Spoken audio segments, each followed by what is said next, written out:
come up off that neck into the trends. See Ali be the band. Well. I feel like I haven't even really got a chance to fully let the Framber Valdez announcement sink in. I don't even think we've done a press conference of Valdez addressing the media talking about the signing yet. Scott Harris or anything else. We're on the heels of pitchers and catchers reporting. A lot of the guys are already down there. I know Scooble's already down in Florida. But this one was quite the splash, I must say.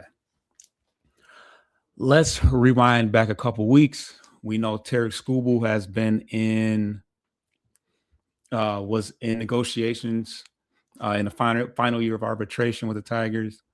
We know that there was a separation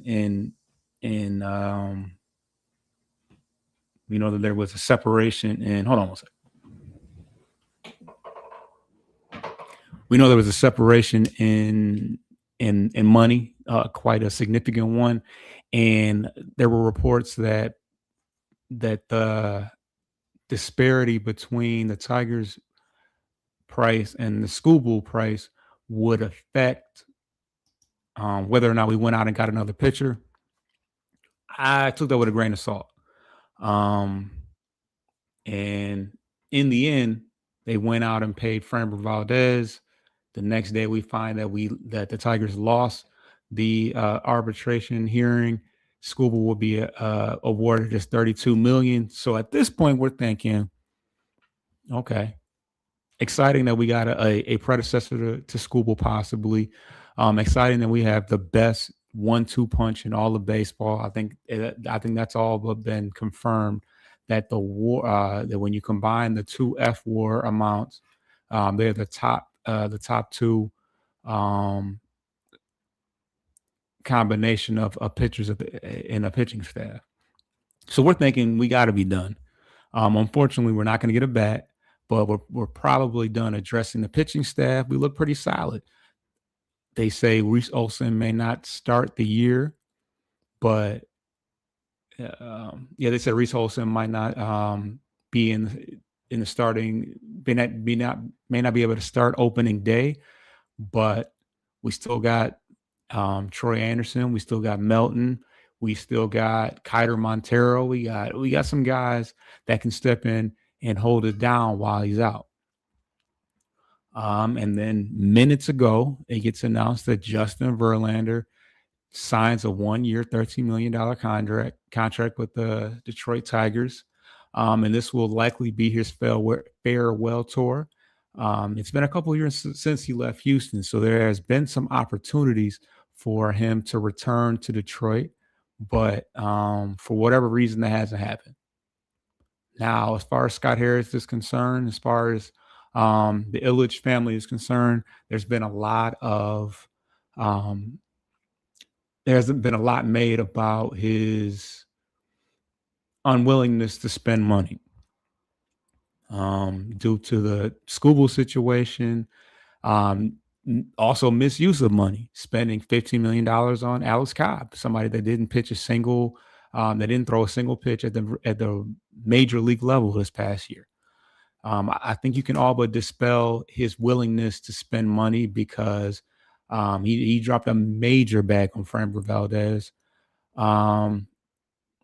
He stood 10 toes on the Skubal thing, but when it's all said and done, Skubal got his money, so we'll see how it goes. I think that their willingness to spend the money on Framber Valdez and bring Justin Verlander back lets me know that he will at least make a compelling offer to Skubal. If nothing else, to let him know that he's going to provide some support for him. The starting pitching staff as it stands right now is Tarek Skubal, Framber Valdez, Jack Flaherty, Casey Mize, and Justin Verlander. Now, Casey Mize, for what it's worth, I don't know, for everybody is not a full-on believer in Casey Mize. He was an all-star last year. But you don't have too many off nights as far as Detroit is concerned. Now, Justin Verlander didn't have a great season last year. Let's not kid ourselves. But the second half was it was a tale of two halves, to say the very least. It's going to be electric this year, bringing him back, and he's going to have an opportunity to win every. The team's going to have an opportunity to win every night. You're not going to have any. There's not going to be any off nights, um, as far as pitching is concerned. 150 innings. But yeah, the I think that if there are any concerns with run support, I think that Illich um, has earned enough grace to think that he'll go out and address that. But let's not forget, this team was one of the better teams in baseball for 3/4 of the year. They fell apart in September. I can't really speak to what happened, but um, but this team was 80-58. This team was the first team to 50 wins. Like, this team dominated. This team had brought six all-stars. Um, the talent is there, and I think that we're only getting better. And just the simple fact that you're going to have one of the best pitching labs of all of baseball, one of some of the best pitchers in all of baseball. You're going to have a lot of um of sharp a lot of sharp minds going, within that bulb. I mean, within that uh, dugout. Like, just Terry Scoble being able to break bread with the likes of a Justin Verlander is crazy. And let's not forget about Kenley Jansen and Kyle Finnegan. These are all veteran guys that have been there, done that. They've won big games. Kenley Jansen, formerly played with the Dodgers. I think he won a World Series with the Dodgers, if I'm not mistaken. But you got a nice mix of vets and young players. And yeah.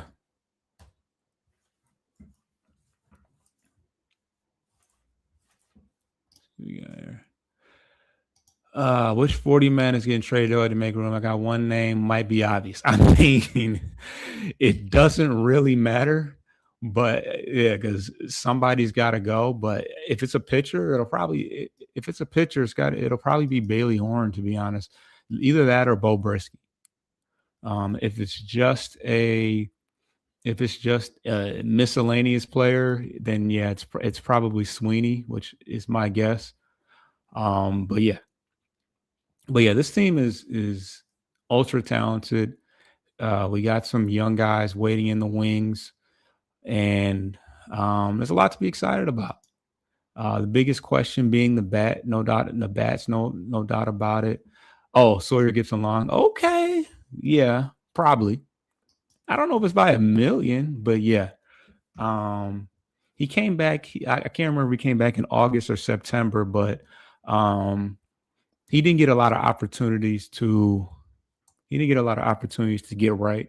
After missing a year and a half, we were in the midst of a pennant race. So I don't know. He seems to be a guy that they like, so he may get some opportunities. This Fangraphs hasn't been updated yet. It doesn't have Verlander on there yet, but right on cue, you got SGL at the bottom with .4 WAR. Oh, Framber's not on here yet either. I don't know who this guy is. That's pretty weird. I think that should be biased. I don't know why that says that there, but yeah. This might be last year's. No, it's 2026. It's got Lee on there too. So you got Drew Anderson, Melton, and Montero. All righties are all younger. I'm good with Sweeney or Young too. Yeah, I mean Young. We should be able to get something, if nothing else, cash considerations. But yeah, we have a log jam on the left side of the infield, and I could part with either. But like I said, Young might have some upside. You might be able to get some. You might be able to get something for him. Not so much Sweeney.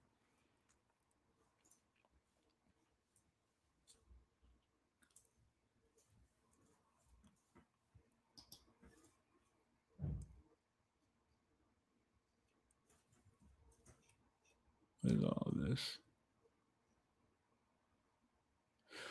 So yeah, man. I mean, I would say the pressure's on the bats, but they're not gonna have to provide too much. I think this takes immense amount of pressure off. The whole obviously the likelihood is that Virling, Meadows, and Perez will be much more healthy this year. Um, so we'll have they'll get a fair amount of at bats to you know prove that they belong. But you got you got guys like Kevin McGonigal knocking on that door, um, and his bat to ball skills is pretty much exactly what we need right now. We got a lot of power hitting guys that strike out a ton, and we need some guys that can put the ball in play.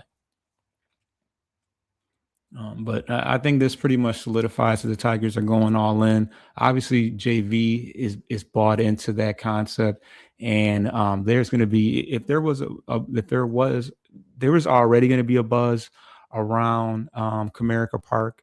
Um, Now you get to see Justin Verlander pitch every 5 days. We know what the mystique has been with Tarek Skubal, but seeing probably the last you get of Justin Verlander is going to be it's going to have a hype of its own. Now, let's pull up his stats from last year, the log of last year, and see if we can uh overview. No, it's not what I want. ERA was sub 4. Um,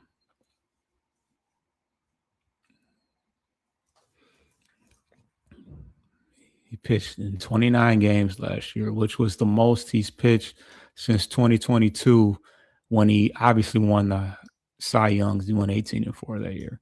So he pitched a boatload of games last year. I cannot find his day to day.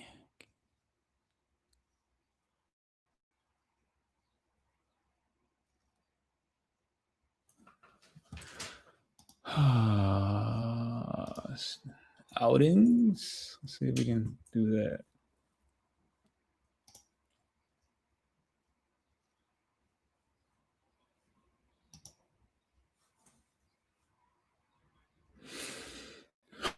Okay.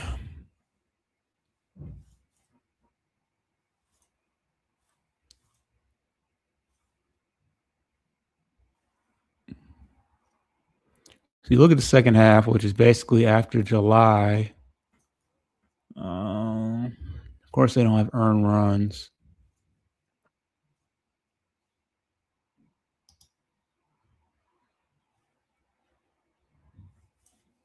I don't know. I tried. See, he's old, but still great to have JV back. Yeah, he's 42 years old. He has been around. Scooble, Valdez, Flaherty, Mize, Verlander, not bad. 5-man rotation. If injuries become a problem, we have Joe, Olson, and Melton. Yeah, I mean it's a beautiful thing that Olson is now a reserve type guy. Um, because he was probably the second best pitcher. I mean, Mize had a ton of wins last year, but I would venture to say that Olson was probably the better overall pitcher. Yeah, Joe will be back. We don't have to rush him in the least bit. I mean, and you didn't even mention Montero. Not, no, not knocking you, but I mean, Montero has been very, very solid for us. So the pitching staff and all that trickles down when you have guys that are able to start and they trickle down into the middle relief. That makes us stronger in that regards. Our back end, the back half is what it is. Three guys that had 20 plus saves last year. Very rare that you get a combination like that in the back end of a bullpen all at the same time. Let's go to the depth chart.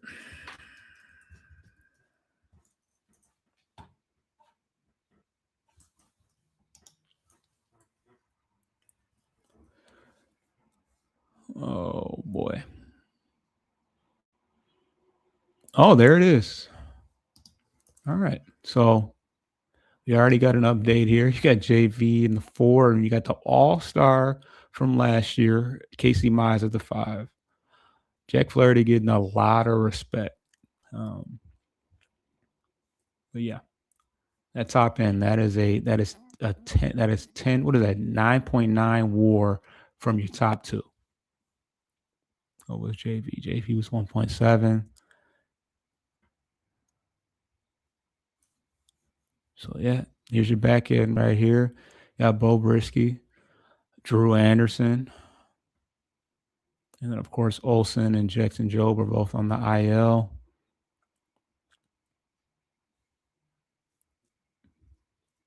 And don't sleep on Herder and Hannafy. Those guys had strong years. Holton as well. Triple H right there. That's a group right there. Triple H. Kiter Montero is good, but with all these moves, him being a starter is probably. Oh yeah, no, that's over with. That's over with. But he's a depth guy. Probably won't get a chance. We probably won't have to worry about seeing him pitch very much as a starter. I'm not mad at him in middle relief. He'll probably start the year in AAA though. This signing comes at a great time because we don't have a lot of young pitching in the minors. We need to find a way to trade for that or draft ASAP because we don't really have any pitching prospects. We did protect one guy in the Rule 5, and then I think Andrew Miller is his name. Well, yeah, Andrew Miller is the guy's name, and then we also have another guy who I think is in AAA. But other than that, we do not have a lot of young prospects. MSU Detroit fan, if you are over on Bleachers to Speakers, man, subscribe to Corner to Copa. We're simulcasting over there, and that's where we'll be doing the majority of the Tigers coverage. Trading Jung, that's what I've been saying. You already got Hyu Lee, you got Max Anderson, you got McGonigal, you got did I say Hyu Lee already? We got a lot of guys that can play third base. Obviously, Gleyber Torres will be gone after next year, more than likely. So that does open up another infield spot, but I don't know. I don't know what to make of Young. We'll see what he does in spring training. Kevin McGonigal coming in probably will end Young chances, and there's still Hyu Lee, who should be absolutely.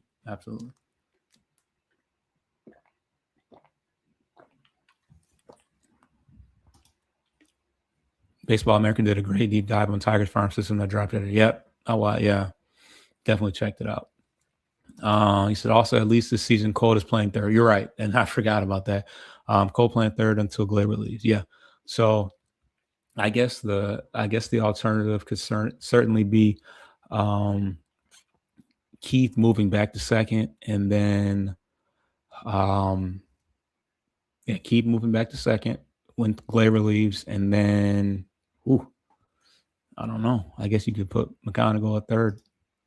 Nothing on Parker, but we should trade Meadows and put Baez at center field and play McGonigal at shortstop. That is a possibility. If Meadows struggles, you're likely going to see some type of variation of that, along with Verlander being mixed into that too.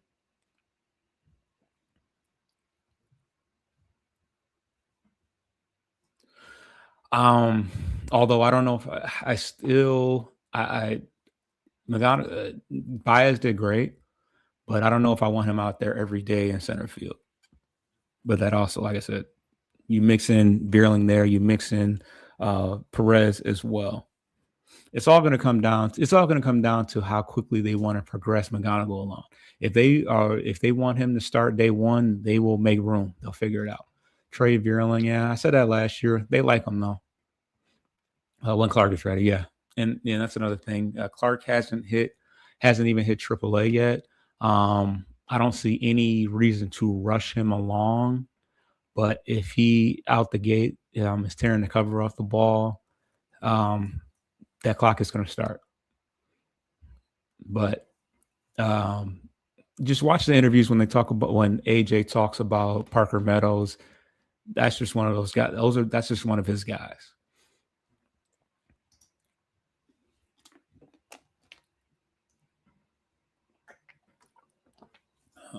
What else can we look up here? Oh.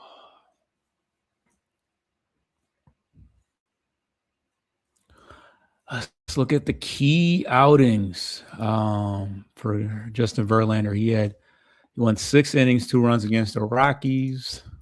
Woo, the Rockies. 10 strikeouts over 5 innings versus the Orioles. Oldest pitcher with 10 Ks since 2008. He hit 98 on the gun in August. And yeah, 152 innings for a 42-year-old man. Not bad. Whoops. When it comes to prospects coming up, I see Verlander and Meadows as the guys at the most risk of going away towards at least finishing the season. Yeah, I mean, Glaber. I don't see any reason why Glaber isn't an All-Star again. Battle Baseball America has Max Clark making his debut this year ahead of McGonigal. Whoa. How's that for spicy? Yeah, that's super spicy. I mean, that just goes to show you how little belief they have in Parker Meadows more than anything. Because yeah, that's pretty bold. It's pretty bold. Yeah, that's real bold. I was kind of just listening with background noise. So yes, sir, Troy, we got JV back. But I missed that part about Max Clark making his debut first. Yeah, I don't see that, but they're the professionals.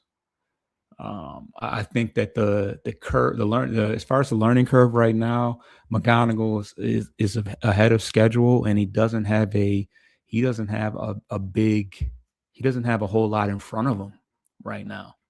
He's got Zach McKinstry ahead of him, but which I guess maybe is more formidable than Parker Meadows. Jake Rogers is safe as of right now. I don't see Briseño or Theon Lorenzo making a push to the Tigers. Jake just got to worry about being cut what we did with Haas. Yeah, I mean, they even gave Haas most of the year. The only difference now is that Haas didn't play in any playoff teams. This team is a playoff team, so there's no dead weight. And don't forget about his name escapes me right now. But he's a catcher / first baseman that had an amazing year last year. Not really a defensive catcher, more of a bat. The bat's definitely going to have to play, but he had a really good year last year. You know he's going to perform better in the D. Oh yeah, no doubt about it. I mean, it's going to be electric. What's the guy's name that I'm thinking of? Oh man, how do I forget his name?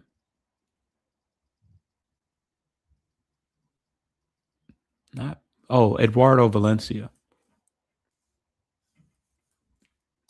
Let's pull up Eduardo Valencia for ish and giggles.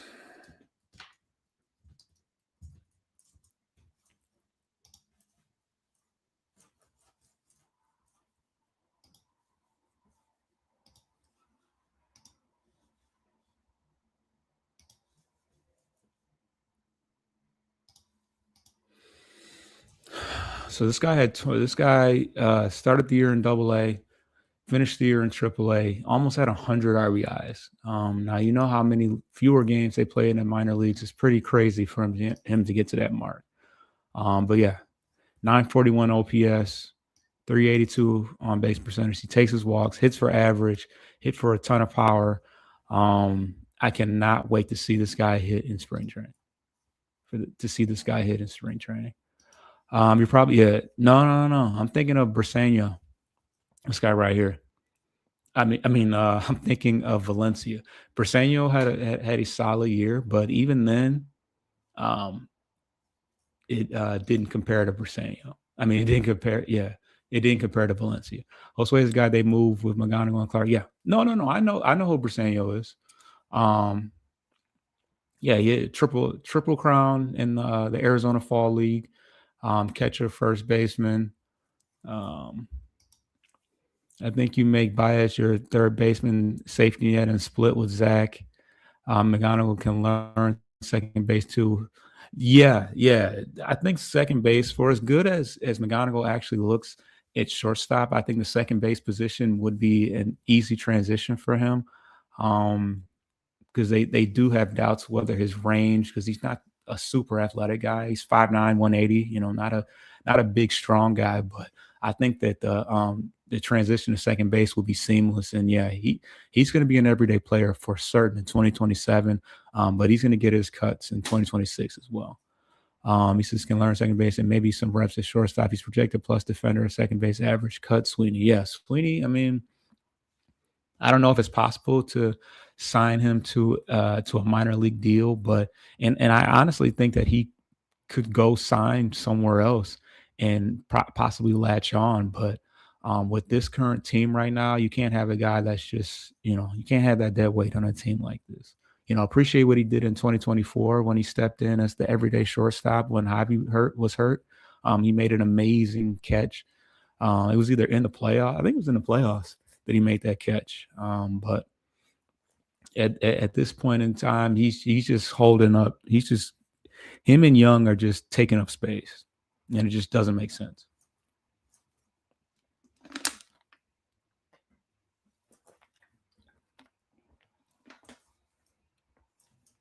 But yeah, that's Eduardo Valencia. As you can see, he's another catching prospect. Bat first, gonna have to hit, in order to see some time. You probably won't see him unless there's some injuries or some drastic trades or anything. But you'll probably see him a lot playing first. It's gonna be fun. You're gonna see Lorenzo, you're gonna see Briseño, you're gonna see Rogers a little bit, you're gonna see Dingler a little bit, but you're also gonna see guys like this guy right here, Eduardo Valencia, 26 years old, kind of came out of nowhere, didn't really play a lot early on, only played 62 games in 2024, and I don't think he was injured. Matter of fact, in 2024, he was still in rookie ball at the age of probably like what 20, probably 24 then playing rookie ball. So he emerged out of nowhere, but he's made a name for himself. He forced them to protect him in the 40 in the protect him in the Rule 5 draft. He would have been probably the first guy taken by the Rockies. And actually, one of the Tigers pitchers was selected by the Rockies in the Rule 5 draft.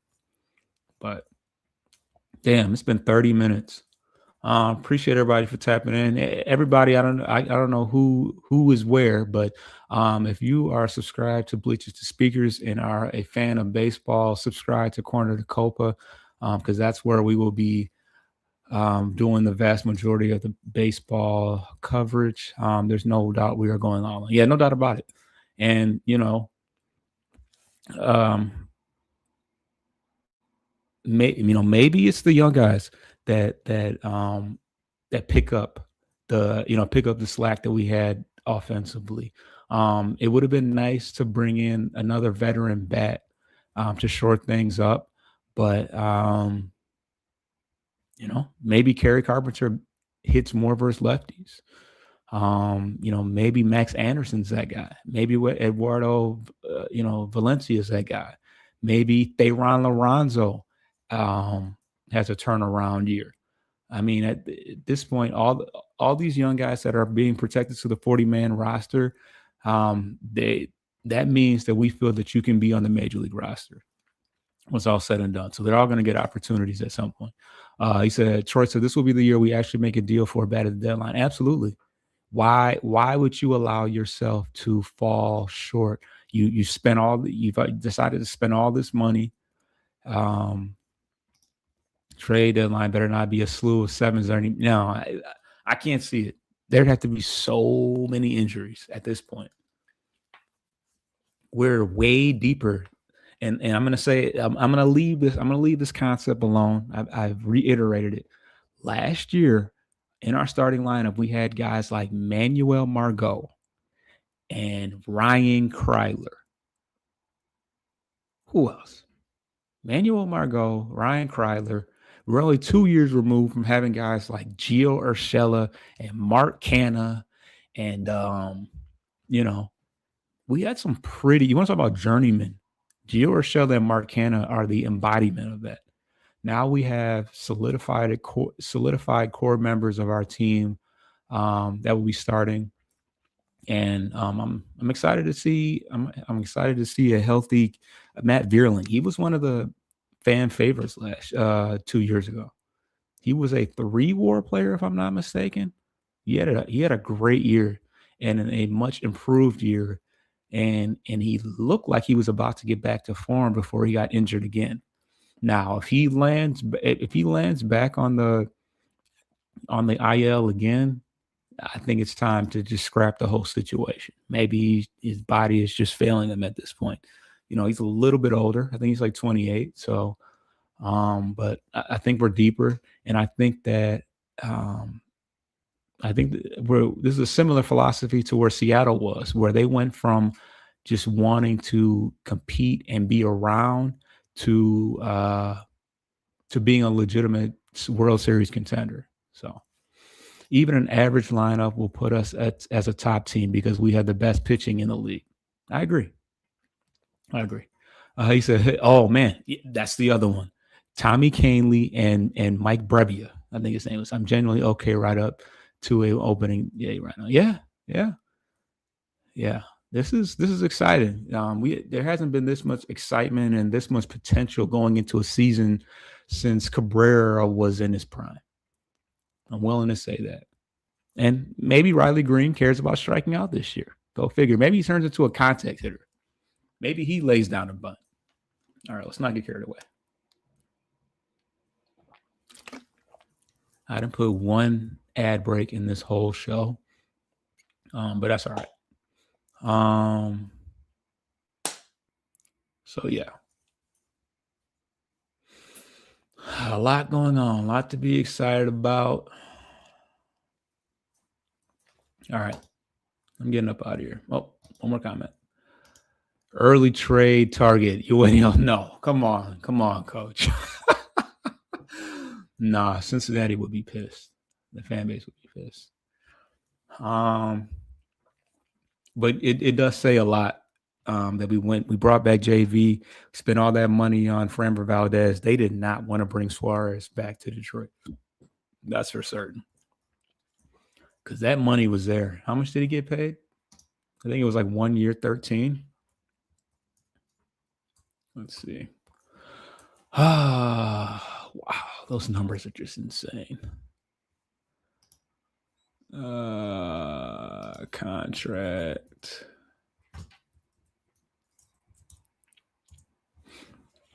$15 million, which is what we paid Verlander. $13 million to Verlander, but same thing. So, all right, I'm about to get up out of here. I'll let y'all later. Get your lick back.